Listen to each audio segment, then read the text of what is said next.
ప్రభువాక్య సందేశాలు సమాధానపరచు సందేశాలు పరమునకు చేర్చే సందేశాలు ఇవి ఒలీవా సందేశాలు ప్రభువాక్య సందేశాలు సమాధానపరచు సందేశాలు పరమునకు చేర్చే సందేశాలు ఇవి ఒలీవా సందేశాలు. నేను జీవవాక్యాన్ని ప్రకటించేవాడిని, మీ తప్పులను ఎత్తి చూపించేవాడిని, మీ నడకను ఎత్తి చూపించేవాడిని, నీ మాటలను ఎత్తి చూపించేవాడిని, నీ ఆలోచన ఎత్తి చూపించి అది సరైనది కాదు సరి చేసుకో, పశ్చాత్తాపంతో నీ నోటితో దేవుని సన్నిధితో పాపం ఒప్పుకో, మారు మనసు పొందని చెప్పడానికి మాత్రమే ఈ శిబిరం ఉంది. కాబట్టి దేవుడు ఈ శిబిరం వచ్చిన వాళ్ళందరికీ కూడా మేలు చేస్తున్నారు, స్వతంత్రతలు దయచేస్తున్నాడు, అద్భుతాలు చేస్తున్నాడు. పాపాలు ఒప్పుకుంటే, తప్పిదాలు ఒప్పుకుంటే, ప్రార్థన మీద విశ్వాసం ఉంచితే అపవిత్రాత్మలు దెయ్యాలు పారిపోతున్నాయి, చీకటి బ్రతుకులు వెలుగుమయమవుతున్నాయి. గ్రహించండి, ఇతరులకు తెలియచేయండి, నీ బంధువులకు, నీ స్నేహితులకు, నీ శ్రేయాభిలాసులకు, నీ ఇరుగు పొరుగు వారికి తెలియజేయండి. ఒలివ ప్రార్థన శిబిరం అటువంటిది కాదు. ఆయన బ్రతకడానికి కాదు సువార్త ప్రకటించేది, ఆయన మన రక్షణ కోసం ఉన్నది ఉన్నట్టు బోధించువాడు ఆయనే. రండి వెళ్దాం, దేవుడు అక్కడ కార్యాలు చేస్తున్నాడని తీసుకురండి. నువ్వు మేలు పొందు, వాళ్ళు కూడా మేలు పొందటానికి సహాయం చేయి, నీ వంతు నువ్వు. నా ప్రియ సహోదరి సహోదరుడా, ఆ రోజు ఆ యొక్క కరపత్రం రాసినప్పుడు చాలా స్పందన వచ్చింది, చాలా స్పందన వచ్చింది. నాకు 3000 కరపత్రాలు ప్రింట్ చేయించి ఈ గుడివాడ పట్టణంలో పంచాను. నా ప్రియ సహోదరి, 23 కరపత్రాల్లో ఇదొక కరపత్రం. ఎవరు నేరస్తులు, నువ్వా నీ పిల్లలా అని టైటిల్ పెట్టి రాశా. ప్రైజ్ ది లార్డ్, హల్లెలూయా. మన పాపాలు మనం ఎందుకు ఒప్పుకోవాలని ఎందుకు చెప్తున్నాను తెలుసా? పరిశుద్ధ గ్రంథంలో చదివిన మాటే మీకు చెప్తున్నా, నేను సొంతంగా చెప్పడంలా. లూకా సువార్త 7వ అధ్యాయం 37-38. ఆ ఊరిలో ఉన్న పాపాత్మురాలైన స్త్రీ యేసు పరిసయ్యుని ఇంట్లో భోజనం చేయటానికి కూర్చొని ఉన్నాడని తెలుసుకొని ఒక బుడ్డిలో అత్తరు తీసుకొని వచ్చి వెనుక తట్టు ఆయన పాదం యొద్ద నిలవబడి ఏడ్చుచు, ఏ ప్రభు అని యేసుక్రీస్తు వారు ఏం చెప్పాడు? మీ కొరకు మీ పిల్లల కొరకు ఏడవండి అన్నాడు. Praise the lord. ఇవేం చేస్తుంది? దేవుని పాద సన్నిధిలో ఏడుచుచు కన్నీళ్లతో ఆయన పాదాలు తడిపి తల వెంట్రుకలతో తుడిచి ఆయన పాదములను ముద్దు పెట్టుకొనేను, ఆ అత్తరు వాటికి పూసెను. 47. ఆమె విస్తారముగా ప్రేమించను గనక ఆమె యొక్క విస్తార పాపములు క్షమించబడినవని. చప్పట్లు కొట్టి దేవుని మహిమపరచండి. విస్తారమైన పాపములు ఆమె నోటి ద్వారా మనసు ద్వారా ఒప్పుకుంటూ ఆయన పాదాల దగ్గర కన్నీరు కార్చి ఏడ్చుకుంటూ ఆయన భోజనము చేసేంత వరకు ఆమె చేసింది కనుక ఆమె పాదాలను కడిగింది, కన్నీటితో తల వెంట్రుకలతో తుడిచింది, అత్తరు రాసింది, పక్కన పెట్టండి. కానీ పశ్చాత్తాప ప్రార్థన, కన్నీటి ప్రార్థన ఆమె చేసింది. అక్కడ ఆమె చేసిన పాపాత్మ జీవితం, ఆ పాపాత్మరాలు పాపము జీవితం అంతా ఆ సర్వశక్తి గల దేవుని యొక్క పాదాలంతా ఒప్పుకున్నదే. ఆమె ఒప్పుకున్నది గనకనే, ఆమె పాపాలన్నీ వివరించింది గనకనే ఆ యేసయ్య కనికర పన్నాడు, ఆమెపై దయగలిగింది ఆయనకు. అప్పుడు అంటున్నాడు, ఈమె విస్తారముగా నన్ను ప్రేమించింది కాబట్టే ఈమె విస్తారమైన పాపాలు క్షమించబన్నవి. నా ప్రియ సహోదరి సహోదరుడా, ఉపవాస ప్రార్థన ఉన్నాయి రాండి అమ్మ అంటే రారు.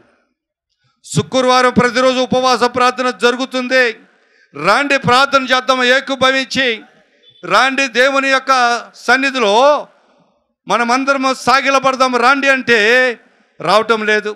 ఒకరు ప్రార్థన చేస్తే ఏకీభవించమంటే వీళ్ళు సొంత ప్రార్థన చేసుకుంటారు. మీరు సొంత ప్రార్థన చేసుకోవాలన్నప్పుడు సొంతగా ప్రార్థన చేసుకోరు, ఇతరుల గురించి ప్రార్థన చేస్తారు. అంతా వ్యతిరేకమే. ఏకీభవించని రానప్పుడు ఏకీభవించరు. అంటే క్రైస్తవ సమాజంలో ఏ సమయంలో ఏ గడియలో ఏ విధమైన ప్రార్థన చేయాలో ఇంతవరకు నేర్చుకోలేని స్థితి అని తేటగా అర్థమవుతుంది నాకు. Praise lord. నాకైతే సంఘము లేదు, మీరందరూ ఇతర సంఘాల నుంచి వచ్చిన వారే, ఇతర సేవకుల బోధలో శాఖల పద్ధతిలో నడిచిన వారే, ఆ సంఘానికి సంబంధించిన పద్ధతులలో మీరు ఉన్న క్రైస్తవ జీవితం కలిగిన వారే. కానీ మళ్ళీ నాకు అర్థం కాలేదు, పాపాలు నోటితో ఒప్పుకోవాలి దేవుని సన్నిధిలో. ఒకరు ప్రార్థన చేస్తే ఈ ఉపవాస దినాలలో అది కావాలి ఇది కావాలి కాదు, ముందు కోరుకోవటం. నా మనసు మారాలి, నా బ్రతుకు మారాలి, నా ఆలోచనలు మారాలి, నా స్థితిగతి మారాలి ప్రభువా, నా పాప జీవితము దూరం అవ్వాలి, నీ సన్నిధిలో నీ బిడ్డగా ఎదగాలి, అట్టి కృప దయచేయి ప్రభువా. నా కొరకే నువ్వు మరణించావు ప్రభువా, నా కొరకే శిలువల రక్తాన్ని చిందించావు, ఆ రక్తదారులు నన్ను కడుగు ప్రభువా, నా అవయాలు కడుగు. నేను పలాని పాపం చేశాను, ఒక్కొక్క పాపము ఎత్తి పట్టి దేవుని పద సన్నిధిలో ఎవరించి ఒప్పుకొని క్షమా పొందటమే క్రైస్తవ ధర్మం. ఈ శ్రమ దినాలన్న అయ్యన్న పాటించండి. దేవుని సేవకుల గురించి ప్రార్థన చేయటం మంచిదే, కానీ అది ఒక వేరే సమయం, అది ఒక సందర్భం ఉంటుంది. ఈ సమయంలో అయితే ప్రార్థన చేయాలంటే ఆయన పన్న శ్రమను జ్ఞాపకం చేసుకుంటూ ఆ శ్రమలో నేను ఉండాలి, ఆ శ్రమ నేను భరించాలి. కానీ నన్ను తప్పించాడు దేవుడని కృతజ్ఞతగా నీ పాపాలు ఒప్పుకున్న రోజులు ఏవి అని అడుగుతున్నా. నా ప్రియ సహోదరి సహోదరుడా, ఆలకించండి. పాపాత్మరాలు ఒప్పుకున్నది, ఏం ఒప్పుకున్నది? పాపాత్మరాలు క్షమించబడినదా లేదా? క్షమించబడినాయా లేదా? మరి నీ పాపాలు నా పాపాలు ఎందుకు క్షమించబడవు? కారణం ఏంటంటే మనం ప్రార్థన సరిగా చేయటంలా, హృదయపూర్వకంగా చేయటంలా, కన్నీరు కాల్చటంలా, ఏడవటంలా. యేసయ్య చెప్పాడు కదా ఏడవమని, యేసయ్య చెప్పాడు కదా కన్నీరు కారవమని. ఇంకా నీకు నాకెందుకు బాధ, నీకు నాకెందుకు బిడియము? అమ్మో నేను ఏడుచ పాదం చేస్తే ఏమనుకుంటారో, అమ్మో నేను ఏడుచ పాదం చేసుకుంటే నేను ఎంత పాపాత్మురాలు అనుకుంటారో అని కుసుకుసుకుని లోపల ప్రార్థన చేస్తే ప్రయోజనం ఏంటి? మందిరం ఎందుకు ఇచ్చాడు దేవుడు? స్పష్టంగా దేవుని సన్నిధిలో ఆమె ఏమి చేసింది? పాదాల దగ్గర స్పష్టంగా మాట్లాడింది, ప్రభువా నేను పాపినమ్మా, ప్రభువా నా పాప జీవితం నీకు తెలుసు ప్రభువా, నేను ఏ స్థితిలో ఉన్నానో నీకు తెలుసు ప్రభువా, నా పాపాలు క్షమించు ప్రభు అని ప్రార్థన చేసిందంట. అందుకే ఆమె విస్తారమైన పాపాలు క్షమించబడినాయంట. దేవుని ప్రేమించే మనసు నీకుంటే నీ పాపాలు క్షమించబడతాయి. నా ప్రియ సహోదరి సహోదర, మనందరి పాపాలు క్షమించేవాడు ఆయనే. ఒకవేళ పాపమును క్షమించకపోతే ఏమవుతుందో తెలుసా? నీకు ఎలా ఉంటుందో తెలుసా? ఒక పట్టణం ఎలా నాశనం అవుతుందో నీ హృదయమైన పట్టణం అలా నాశనం అవుతుంది. ఒక పట్టణం ఎలా పాడైపోతుందో అట్లా నీ హృదయం అనే పట్టణం పగిలిపోతుంది. నీ హృదయం చల్లా చెదరైపోతుంది. నీ హృదయం ఆ రాకడ సమయంలో దేవుని ఉగ్రత రూపము దాల్చినప్పుడు నీ హృదయం అట్లా అగ్నికి జ్వాలలకు ఆవుతి కాక మునిపే ఈ లోక సంబంధమైనటువంటి దుష్టులు నిన్ను, ఆ పట్టణాన్ని పాడు చేసినట్టు నిన్ను, నీ హృదయాన్ని, నీ ఇంటిని, నీ బిడ్డలను నిన్ను పాడు చేస్తారంట. చదివావా ఈ వాక్యం నువ్వు ఎప్పుడన్నా? చూడండి, ప్రకటన గ్రంథము 18వ అధ్యాయము 16వ వచనం చదువు. ఆ పట్టణము చేత ఈ ధనవంతుడైనటువంటి ఈ సరుకుల యొద్దకు వేర్చుచు దుఃఖపడుచు. చూడు, ఎవరు ఏడుస్తున్నారు? ధనవంతులు ఏడుస్తున్నారు. ఎవరండి? ధనవంతులు, వర్తకులు ఏడుస్తున్నారు, వ్యాపారస్తులు ఏడుస్తున్నారు. ఆ పట్టణాన్ని చూసి ఏమని ప్రార్థన చేస్తున్నారు? ఏమని వాళ్ళు రోధిస్తున్నారు? ఏమని దుఃఖపడుతున్నారంటే, అయ్యో అయ్యో సన్నపు నార బట్టలను, ధూమ రక్తపు వర్ణ వస్త్రములను ధరించుకొని బంగారముతోనూ రత్నాలతోనూ ముత్యములతోనూ అలంకరింపబడిన మహాపట్టణమా, ప్రైజ్ ది లార్డ్. ఒక్క గడియలోనే పాడైపోయిందా అని చెప్పుకొనుచు దాని బాధను చూసి భయాక్రాంతులై దూరముగా నిలుచుందరు. Praise the lord. ఆ పట్నం అంట బంగారముతోనూ రత్నములతోనూ ముత్యములతోనూ అలంకరింపబడిన పట్నం. నార బట్టలు ధరించుకున్న రక్త వర్ణపు దుస్తులు, అంటే చక్కటి రంగు కలిగినటువంటి నార బట్టలు ధరించారు. వర్తకము కలిగిన, వ్యాపారము కలిగినటువంటి ఆ పట్టణము.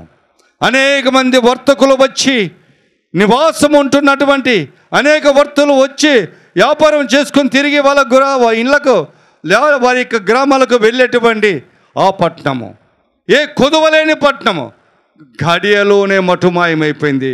దాని పేరే బబులోని పట్టణం. Praise the lord. ఆ పట్టణం పేరేంటి? బబులోని పట్టణం. నీ పట్టణం, నీ హృదయమైన పట్టణం కూడా అలా తయారవుతుందంట.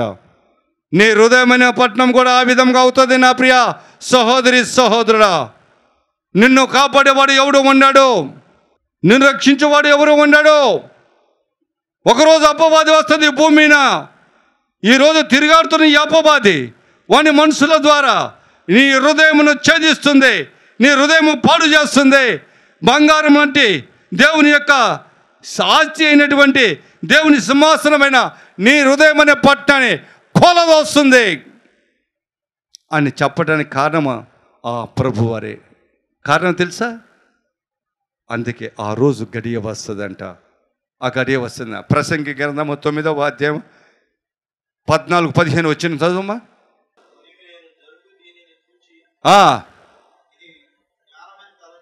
జ్ఞానమని తలంచి తిని నా దృష్టికి గొప్పదిగా కనపడెను. ఏమనగా అది చిన్న పట్టణము, దానిలో కొద్ది మంది కాపురం. అంటే నీతి, నిజాయితీ, యథార్థత, సత్యము, ఇవే ఈ కొద్ది మంది. అంటే ఈ గుణాలు కలిగినటువంటి హృదయం అది ఆ చిన్న పట్టణం. దాని మీదకి గొప్ప రాజు వచ్చి, అంటే అపవాది వచ్చి వాని శానా వచ్చి దానిని ముట్ట వేసి దాని ఎదుట బురుజు కట్టారు. ఏ ముట్టడి చేసి ఏం చేశారంట? నీ హృదయంలో ఏమి పోయినంట? ఆ యొక్క మార్కు సువార్త 7వ అధ్యాయంలో 20 వచనం నుంచి చదివితే గాన అక్కడ 21 గుణాలు ఉన్నాయి. ఈర్ష్య, ద్వేషము, అసూయభావము, మత్సరము, జారత్వము, వ్యభిచారము, దొంగతనము, మోసము, ఇటువంటి గుణ లక్షణాలు కలిగిన దుష్టుని యొక్క హస్తాలు అన్నీ కూడా హృదయమైన పట్టణంలో ప్రవేశించి వాడిని పట్టణాన్ని పాడు చేసినాయి. అదే నీ హృదయం అనే చిన్న పట్టణం. దేవుడు ఉండవలసిన ఆ స్థలములో, దేవుని యొక్క వాక్యం ఉండవలసిన ఆ స్థలములో, దేవుని యొక్క మాటలో నిలిచి ఉండాల్సిన ఆ చిన్న పట్టణంలో ఎవడు ఆక్రమించాడంట? అపవాది ఆక్రమించాడు. వాడు శానా ఆక్రమించి బురుజుల గట్టి రా శుద్ధం ఎవరు ఉన్నారు అనుకున్నారంట. కానీ ఆ చిన్న పట్టణంలో ఒకడు ఉన్నాడంట. ఆయనే ప్రభు అయిన యేసుక్రీస్తు వారు. Praise the lord. ఆయన సహాయం చేశాడంట ఆ వ్యక్తికి. అందరినీ పారదోలేడంట, అందరినీ తరిమి కొట్టాడంట ఆయన జ్ఞానముతో. నా ప్రియ సహోదరి సహోదర, నీ పట్టణాన్ని జాగ్రత్త చేసుకో. రాబోయే రోజు నీ పట్టణం పాడైపోతుంది. నువ్వు పాడైపోయే రోజు వస్తుంది. అది రాజులు, ఈ లోక సంబంధించిన రాజు అపవాది ఇతరుల రాజులు రెచ్చగొట్టి ఈ క్రైస్తవ సమాజాన్ని నాశనం చేయటానికి, క్రైస్తవ బిడ్డలను నాశనం చేయటానికి, భంగం చేయటానికి, బొబ్బిలి పట్టణం పాడు చేసిన ప్రకారముగా నిన్ను పాడు చేయటానికి రాబోతుంది రోజు. ఆ రోజు రాక మునిపే ప్రభు అంటున్నారు, నా గురించి ఏడవకండి, మీ గురించి ఏడవండి, మీ గురించి ఏడవండి, మీ పిల్లల గురించి ఏడవండి. ఎంత చక్కటి మాట నా ప్రియ సహోదరి సహోదరుడు. ఆలోచించేయండి, ఆలోచించండి. ఆ రోజు వచ్చినప్పుడంట ప్రజలంట ఆ పెట్టే బాధలు తాళలేక పరుగులు తీస్తారంట. పరుగులు చూడండి, ప్రకటన గ్రంథము 6వ అధ్యాయం 15-17 వచ్చిన 2 కలిసి ఉంటాయి, చదవండి. భూరాజులు, గణులు, సహస్రాధిపతులు, ధనికులు, బలిష్ఠులు, ప్రతి దాసుడును, ప్రతి స్వతంత్రుడును, కొండలలోను బండ సందులలోను దాగుకొని సింహాసన ఆసీనుడై ఉన్న వానియందు గొర్రె పిల్ల యొక్క ప్రైజ్ లార్డ్ ఉగ్రత మహాదినము రాబోతుందంట. కానీ దాని బాధలకు, ఆ ఉగ్రతకు నిలబడి జీవించగలిగిన వాడు ఎవరు అని దీని అర్థం. Praise lord. అందుకనే నా ప్రియ సహోదరి సహోదరుడా, ఆలకించండి. ఈరోజు ఆలకించండి. మీరు ఈ వాక్యము వింటున్న నా ప్రియ సహోదరి సహోదరుడా, మీరు జర జాగ్రత్త పడండి. దేవుని రాజ్యం. అందుకే ప్రభువున యేసుక్రీస్తు వారు అదే మాట అన్నాడు. లూకా సువార్త 23వ అధ్యాయం 30 వచ్చిన ప్రభువున యేసుక్రీస్తు వారికి చెప్తున్నారు, అరే ఆ రోజు గర్భిణీ స్త్రీలు కానీ గొడ్రాళ్ళకు పాలిచ్చు స్థానం ధన్యులు, వాళ్ళ పిల్లలు కనలేదు కనుక దాని గురించి, పిల్లల గురించి బాధ లేదు. కానీ పిల్లలు కన్నా వాళ్ళకు బాధ, వాళ్ళ పిల్లల గురించి రోధించండి అని చెప్తున్నాడు. చదువుమా. అప్పుడు నా మీద పడుడని పర్వతములతోనూ మమ్మల్ని కప్పుడని కొండలతోనూ చెప్పుదా. కానీ పడవే బాధ తట్టుకలేక, ఆ రాజుల బాధ తట్టుకలేక, హింసించు వారి బాధ తట్టుకలేక, వీళ్ళ చేతుల సావుల కన్నా ఆ కొండ ఇడిగి నా మీద పడితే బాగుండు, ఆ పర్వతం నన్ను కప్పుతే బాగుండు అని ఏడ్చుకుంటూ గుండెలు మోదుకుంటూ పరుగులు తీస్తారు కొండల దగ్గరికి, బండ సందులకి దాక్కోవటానికి. కానీ మరణము నిన్ను రానివ్వదు, మరణం రానివ్వదంట. బాధలు భరించాల్సిందే. ఎందుకంటే మనం చేసిన పాపపు క్రియలు, మనం చేసినటువంటి తప్పుడికి పనులు, మనం చేసినటువంటి లోపము, ఇవన్నిటిని భరించాలి. అందుకే నా ప్రియ సహోదరి సహోదరా, ఈ మాటలు ఆలకించండి. అందుకే ఆనాడే రాబోయే సంగతుల గురించి ప్రవచించాడు ప్రభువైన యేసుక్రీస్తు వారు. ఆ శిలువ మ్రాను మోయుచున్నప్పుడే పలికించాడు. వాళ్ళు ద్రోహులయ్యా, వాళ్ళు దేవుడు. ఎటువంటి వాళ్ళు తెలుసా? వాళ్ళు ఎటువంటి వాళ్ళు తెలుసా? వాళ్ళు ఎటువంటి వాళ్ళు, ఎటువంటి మనస్తత్వం కలిగిన వాళ్ళు తెలుసా? ఆ రోజులలో అలా చల్లుమని కొట్టింది ఒకరు, ఆ మోముపై ఊసింది మరి ఒకరు. చల్లుమని కొట్టింది ఒకరు, ఆ మోముపై ఊసింది మరి ఒకరు. బంతులాడినారు, పలు బాధలలో పెట్టినారు.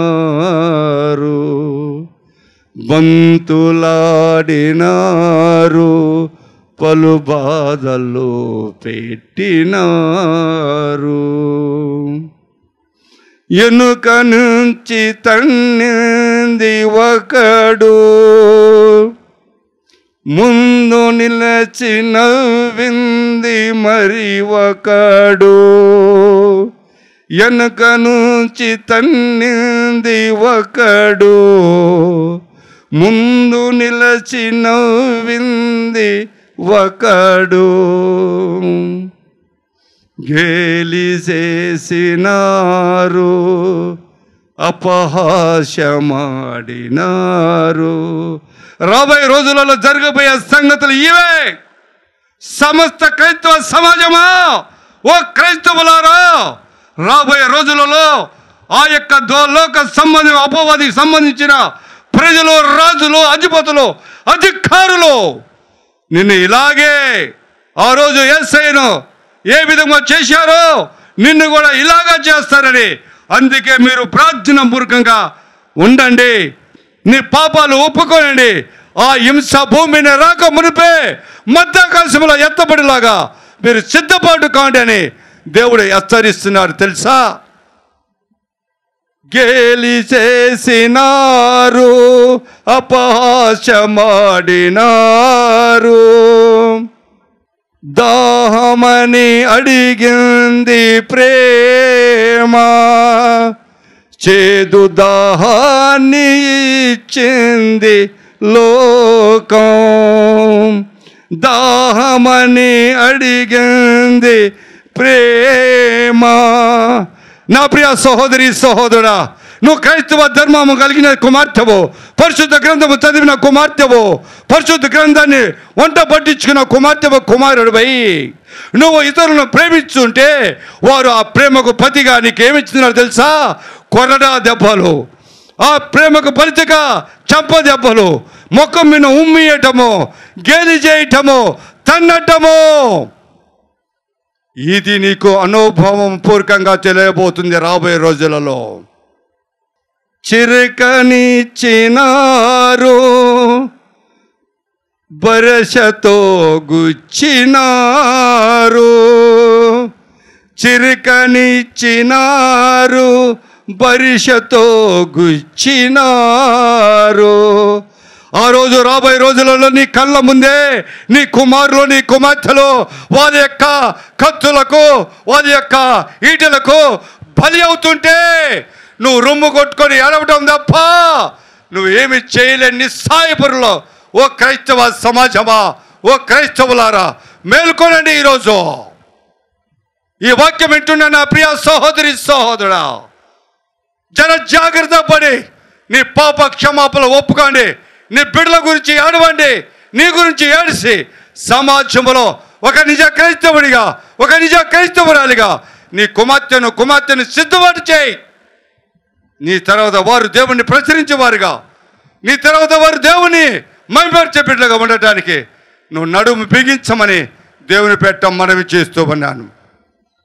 నా ప్రియ సహోదరి సహోదరుడా, ఆలకించండి. ఈరోజు చక్కటి వర్తమానం.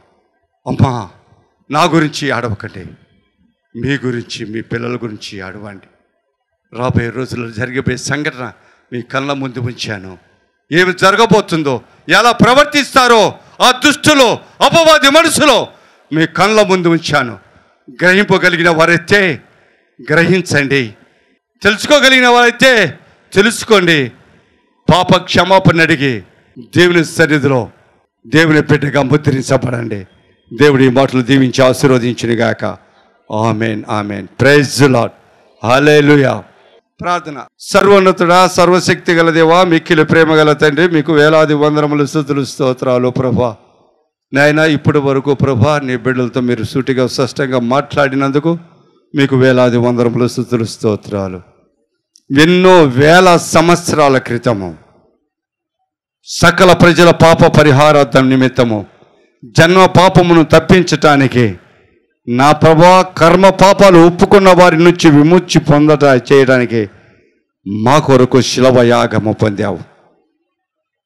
ఆ యాత్రలో ప్రభా అనేక కొరడ దెబ్బలు తిన్నావు నా తండ్రి, అనేక మందితో దూషింపబడినావు. శిలవలో మా కొరకు బలియాగమై నీ పరిశుద్ధ రక్తాన్ని చిందించావు, మమ్మల్ని విమోచించావు, మమ్మల్ని నీతిమంతులుగా చేసిన తండ్రి దేవా, మీకు వేలాది వందనములు, స్తుతులు, స్తోత్రాలు. నాయన, ఈరోజు కూడా యెరోబాము రాజు లాంటి వారు భూమి మీద అనేక మంది ఉన్నారయ్యా. ఈ క్రైస్తవ సమాజమును పాడు చేయటానికి, ఈ క్రైస్తవ బిడ్డలను పాడు చేయటానికి, వాళ్ళని నీకు వ్యతిరేకముగా సిద్ధపరిచేయటానికి అటువంటి రాజు కలిగిన హృదయం కలిగిన ఆ యెరోబు రాజు యొక్క హృదయం కలిగిన వారు ఈనాడు ఉన్నారయ్యా. పరిపాలకులలో, అధికారులలో ఉన్నారు. వారి నుంచి సమాజాన్ని కాపాడు, క్రైస్తవ సమాజాన్ని కాపాడమని అడుగుచున్నాను నా ప్రభువా. తండ్రి నీకు వందనాలు, స్తుతులు, స్తోత్రాలు. ఆయన ఇక్కడ కూర్చొని వింటున్న నీ బిడ్డలందరినీ కూడా ఆయా పాపత్మరాలు ఏ విధంగా క్షమాపణ అడిగిందో ఇప్పటి వరకు ప్రార్థనల ద్వారా క్షమాపణ అడిగించాను.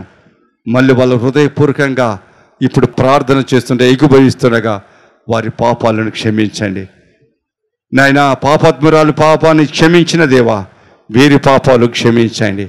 వీరిని బిడ్డలుగా ముద్రించండి నీ ఆత్మతో, నీ రాజ్య వారసులుగా చేయమని ఇటువంటి ఒలివ ప్రార్థన శిబిరములో ఇటువంటి అనేకమైన మార్పులు, అద్భుతాలు, ఆశ్చర్యకార్యాలు జరిగించండి. అనేక మంది జీవితాలు మార్చండి, అనేక మంది బ్రతుకులు మార్చండి ప్రభువా. వాళ్ళ పద్ధతులు మార్చండి, వాళ్ళ అలవాట్లు మార్చండి, వారి క్రియలు మార్చండి, వారి మాట తీరును మార్చండి, వారి నడకను మార్చండి ప్రభువా. పరిపూర్ణమైన మారు మనసు దయచేసి ఒక నిజ క్రైస్తవురాలిగా, క్రైస్తవుడిగా జీవించే కృప ప్రతి ఒక్కరికి అనుగ్రహించమని, ఈ చిన్ని ప్రార్థన ఉపాసన చేసుకుని ప్రతిఫలం దయచేయమని మా ప్రభు ప్రియకుమారుని యేసు నామములో అడిగి వేడుకొంచున్నాను పరమ తండ్రి. ఆమేన్, ఆమేన్. Praise the Lord. ఒలివ సందేశాలు, ప్రభువాక్య సందేశాలు,